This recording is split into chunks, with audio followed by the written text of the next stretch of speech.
Good evening, friends and neighbors. Welcome to another edition of Living Local. I'm your host, Stephen Walker, and there is tons to talk about tonight. Of course, we'll get a check on your weekend weather outlook, and I'll see if you got a minute before we part ways. I'm going to visit with some friends from Amplify Health by Gundersen to talk about your health and how Emplify is keeping you upright and moving forward. We have yet another installment of Building America, built by Your Choice Roofing, and this time it's something that hits a little close to home for yours truly. But first, why don't we start at the beginning with the Amundson's Appliance Center week that was.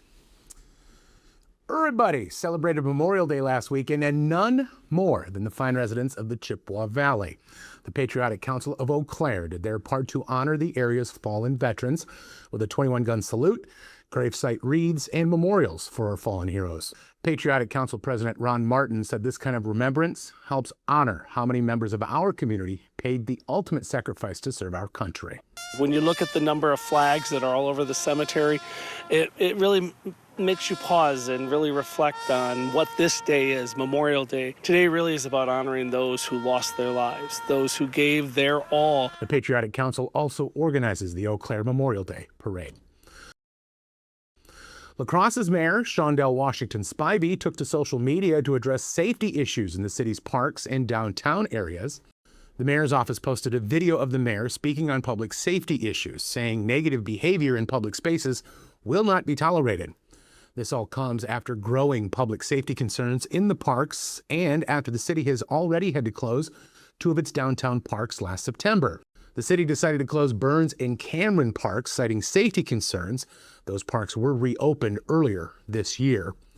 The city says that the police department's neighborhood resource officers will work with the parks department to provide increased presence in and around the parks. The city will also have staff work to keep areas clean and safe as the summer programs ramp up. The mayor said in the coming months, he plans to co-host public safety forums in each district of the city. The Chippewa Falls Park Recreation and Forestry Department shared a sad update from the Irvine Park Zoo. Honey the black bear has passed away. The Parks Department says she was the last cub born in the old bear den site more than 25 years ago. The Post went on to say they're grateful for the time they had with Honey and the joy she brought to the community. Chippewa Valley's very own Bon Iver announced that he was bringing back the Eau Claire's Festival. Justin held a press conference for the festival before an Eau Claire Memorial baseball game at historic Carson Park, and our very own Alex Lazzarini was in attendance to take in the sights and sounds. After 8 years away, Eau Claire's festival is finally returning home.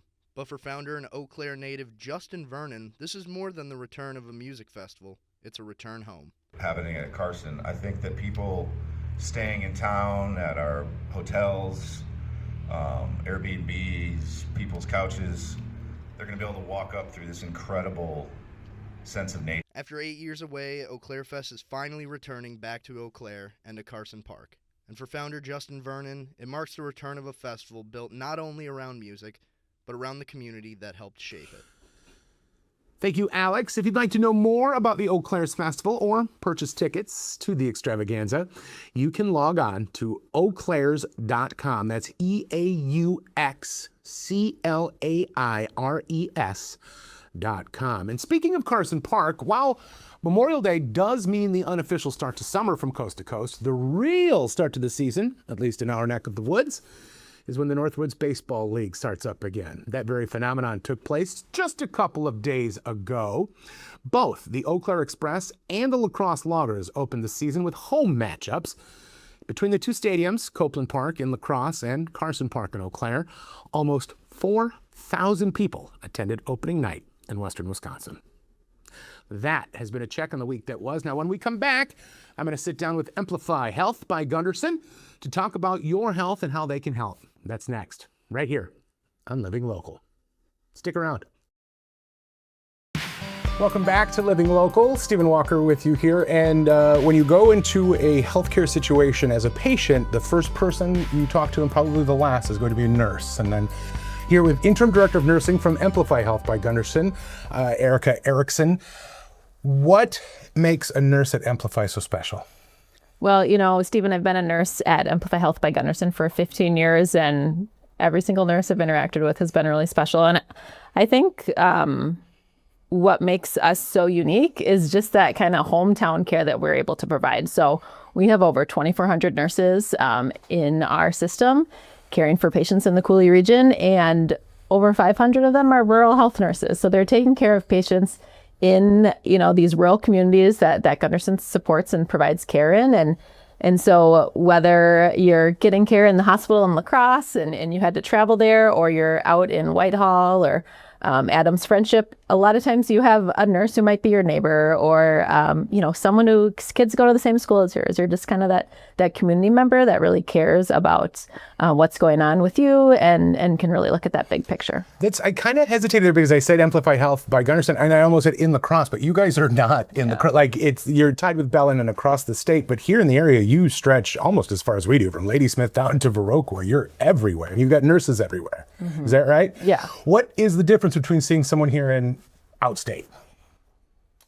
Well, that's really interesting. I've recently been looking at some of our patient experience comments, and we see over and over again of like, wow, I was in the area because I was on vacation and I had to come in and be seen in the ER. And of course, that's a nerve-wracking situation for anyone, but especially when you're not in your hometown. And the experiences that these patients are having is like, wow, the care that we're receiving here at Amplify Health by Gundersen in our area is just second to none, and really exceptional care. And part of my job is to make sure that whether you're seeking care, down in West Union, Iowa, or you're up in Wabasha in Minnesota, you're getting the same level of care. So you're going into the ER, you're taking your kid in, and whatever's going on there, those nurses, whether they're in La Crosse or a small critical access hospital, you're getting that same level of care. I'm glad you brought that up. There seems to be a big focus, especially by Amplify, with patient response and like, how was our care? Grade us. Is that something that's been a big focus from you guys? Yeah, and I think it always has, and that's something that I'm really proud, to be able to work at Amplify Health by Gundersen. And in 2026, this year, we just received a Health Grades Patient Experience Award, and this is actually the 19th year in a row that we've won this award for our La Crosse Hospital. And there's only 14 hospitals in the nation that have been able to do that for 19 years in a row. So I think it's just really baked into our culture and the care we provide. And we know that the La Crosse Hospital won or received that award, but it's not just about the La Crosse Hospital, right? It's every interaction you have, whether it's the clinic in Winona or your clinic in Holman or out there in Galesville, and it all kind of makes that difference. This is maybe an easy question. I think it might be tough. What makes a good nurse? Well, I have oriented a lot of nurses in my career, and I always say to them, I can teach anyone how to use an IV pump, but it's really that compassion and that understanding and then those people skills and the critical thinking that makes an excellent nurse.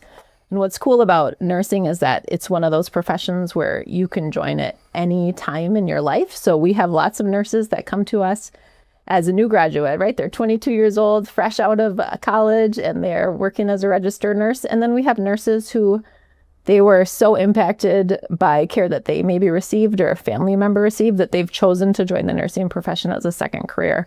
And we see so many nurses who have young families at home, maybe are a single parent, and they've chosen to join that profession and go through nursing school. And it's life-changing for them and for the patients that they're able to interact with, just with that life experience that they're able to bring. Especially today, it's a team that usually is your healthcare provider. But I think back, there's going to be a nurse that touched you at every step along the way. So whatever higher power you believe in, God's work, the yeoman, whatever, you guys are the backbone of what makes a quality healthcare team. For sure. They are Amplify Health by Gundersen. You can find them at gundersenlutheran.org. Is that still right? Gundersenhealth.org, or you can also go to amplifyhealth.org. There you go. Yeah. Amplifyhealth.org. We'll have all the websites and all the links on our website as well as across the bottom. Erica, did we cover it all? There's no way we did. No, we could have a whole show, right? Stephen. There we go. Look forward to an Amplify Health by Gundersen special coming soon, maybe. Yeah. I don't know. But go find your healthcare provider. And today, thank a nurse from me. We'll be back with more. You're watching Living Local. Get ready for summer with a new deck from the Board Store Home Improvements. Create the perfect space for relaxing, entertaining, and enjoying the outdoors. Schedule your free estimate today. The Board Store Home Improvements. Improving your home, improving your life.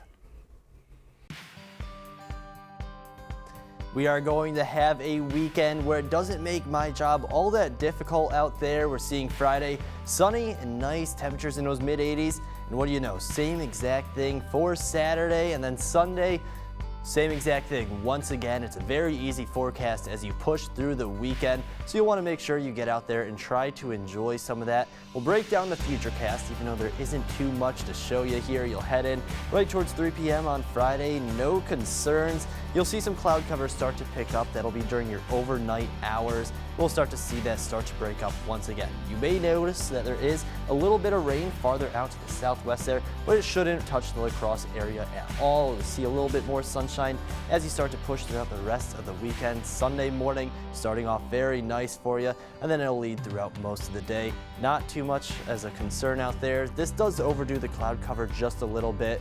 All in all, you're looking at a dry, pretty sunny weekend. Taking a look at those highs for Friday, you are going to see that we reach into those mid-80s. Going to be a similar situation as you push right into Saturday, just a little bit cooler as you head farther north up towards Ladysmith. And then as you head in towards Sunday is where you can see that we are going to have a very similar pattern once again. Unfortunately, once you look out to that whole next week, that 8 to 14 day outlook is going to have these temperatures staying above normal. So these warm temps are going to be here to stay. Back to you guys.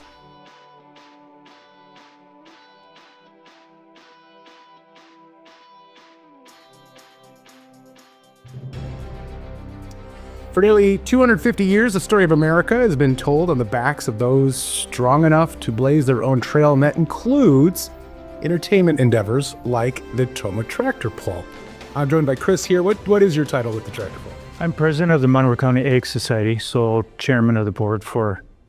President of the Ag Society, how does one fall into that position? I'm probably elected, don't let me... No, I was elected, but to get involved with it, that was all my dad's fault. Because he started on the board back in the 60s, and Sure. I just worked hand in hand with him. So how long have you been doing this yourself? Myself, since tractor pull started back in 76, or before I was in high school, early high school. What are the changes you've seen? Oh, man. The whole world has changed. Yeah. So everything else has, I guess, on a competitor standpoint, watching them grow and use the ingenuity that they have and the new technology and the power and money that's involved in everything right now. Was this always it's a unique perspective to talk to somebody who's been there from the beginning. Was it always a Grand National, or was this just something that the Monroe County decided to do and then it grew into that? Okay. We were involved in tractor pulling way back. We were implement dealers, John Deere implement dealers. So we got involved with the competition locally and everything. And the fair put on a pull back there on the local pull. And as we were pulling, Dad said, well, since I'm on the fair board, we're going to introduce a state pull at the fair. That lasted about a year. And he said, since we're pulling national, we're going to put a national pull on.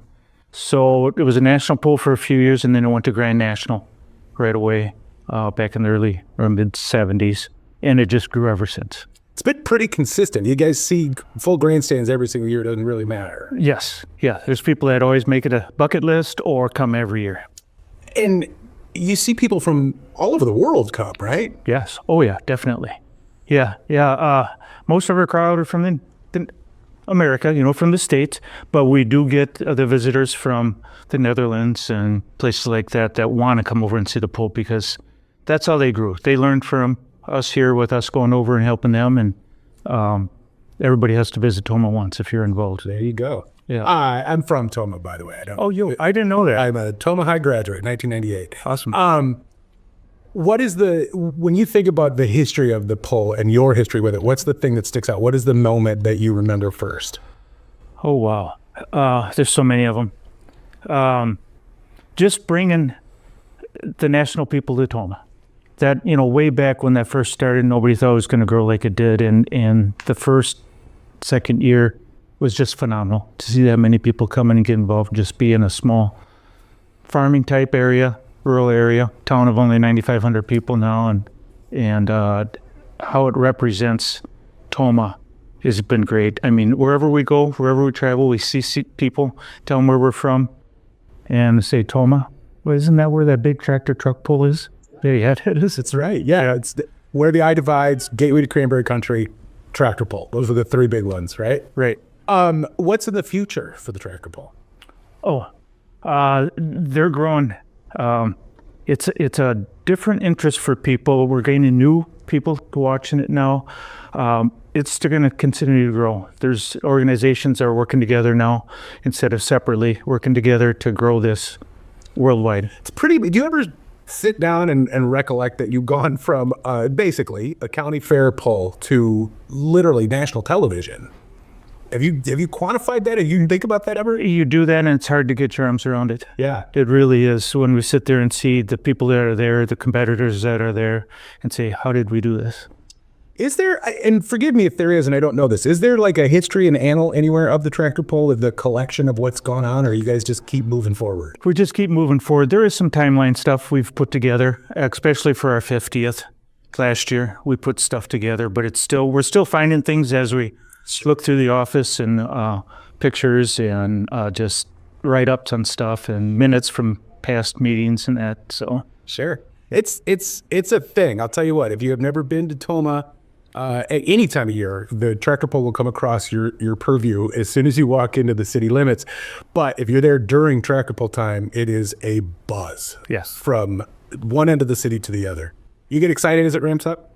Oh yeah. Anytime you start working on it throughout the year, you get excited. It's coming again.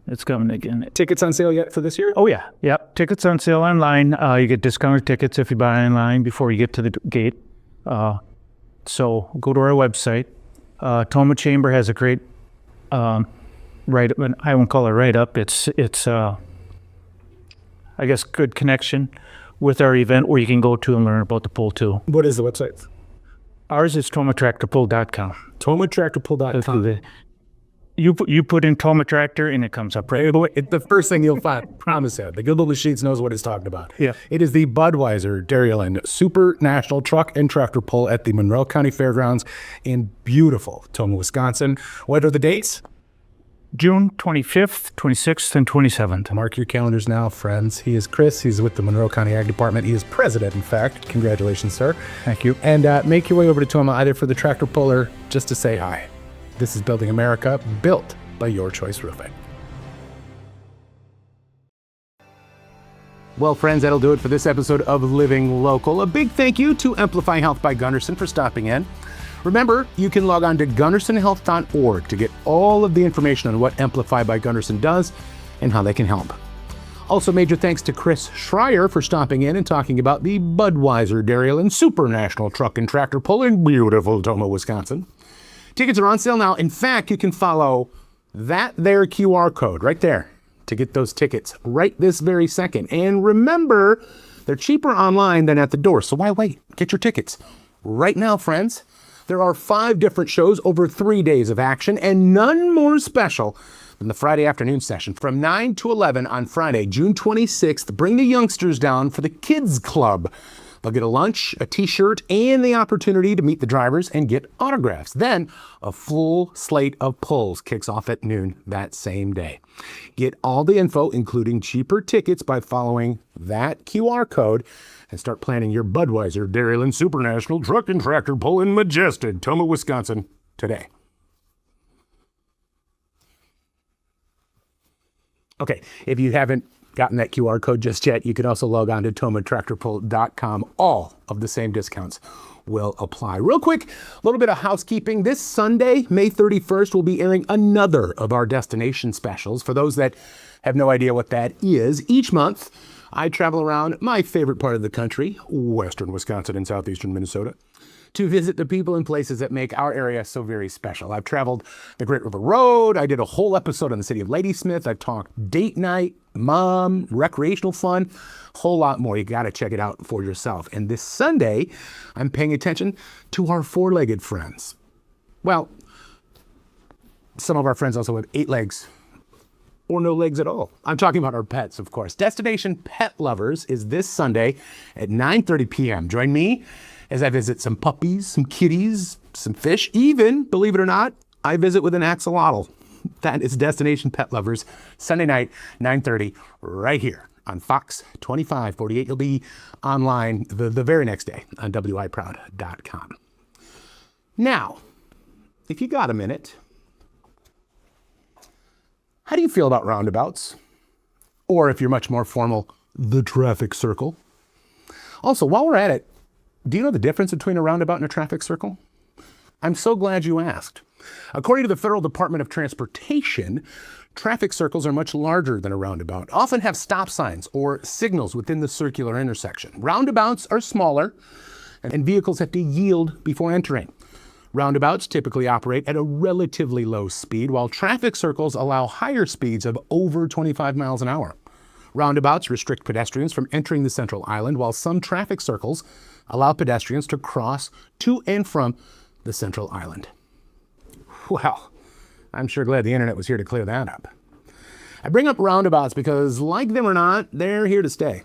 Whether you think they are a death trap akin to the Iron Maiden, where law-abiding citizens go to turn over their pristine driving record and flawless insurance profiles to the excruciating pain of trusting one's own instincts, or if you think they're the coolest thing since NASCAR started doing road courses, they are a thing that's here to stay. We have to get comfortable with them. What's your biggest pet peeve about roundabouts? Because we all have at least one pet peeve about them. Is it the must stop at the yield sign person? Or is it the opposite, the driver who enters the circle like Dale Earnhardt leaving pit row? Personally, for me, it's the nervous nobodies who yield at every single offshoot they come in when inside the circle. Like most everything in the world, I believe that information and knowledge can help with one's love or hatred of the beautifully simple roundabout. Again, according to the Federal Department of Transportation, which, fun fact, is not controlled by the Paw Patrol under this administration, the way to navigate a single-lane roundabout is by reducing your speed as you approach the roundabout, look left for oncoming traffic as traffic moves counterclockwise, yield to vehicles already in the roundabout, wait for a gap, and enter. For multi-lane roundabouts, follow signs and pavement markings to determine the lane or lanes that will serve your destination, then follow tips and procedures for the single lane roundabout. In other words, pay attention to the signage that will tell you what lane to use, then proceed just like a single lane roundabout and go about your business. But Steve, what about emergency vehicles? What do I do then? So glad you asked. If you have not entered the roundabout, pull over to the right and allow the emergency vehicle to pass. If you've already entered the roundabout, continue to the closest exit and pull over once you are beyond the splitter island to allow the emergency vehicle to pass. Never stop in a roundabout. Hey Steve, what about your pet peeve? Were you wrong? Should we be cool and let people in even though we're already in the circle? Again, great question. So glad you asked. No, you can allow drivers in the circle if the gap between you and the vehicle in front of you allows it. However, you should not stop after crossing the yield line and are actually in the roundabout circle. Hey Steven, one last question. Was all of this so you, an obvious old man yelling at clouds, had an excuse to exercise a mild annoyance that you have been driving your wife crazy with? Well, that's all the time we have on this episode of Living Local. Next week, we'll do it all again with another installment of Building America, built by Your Choice Roofing, the Board Store Home Improvements feature of the week, Amundson's Appliance week that was, and the rest of the usual suspects. I'll see you then. Bye now.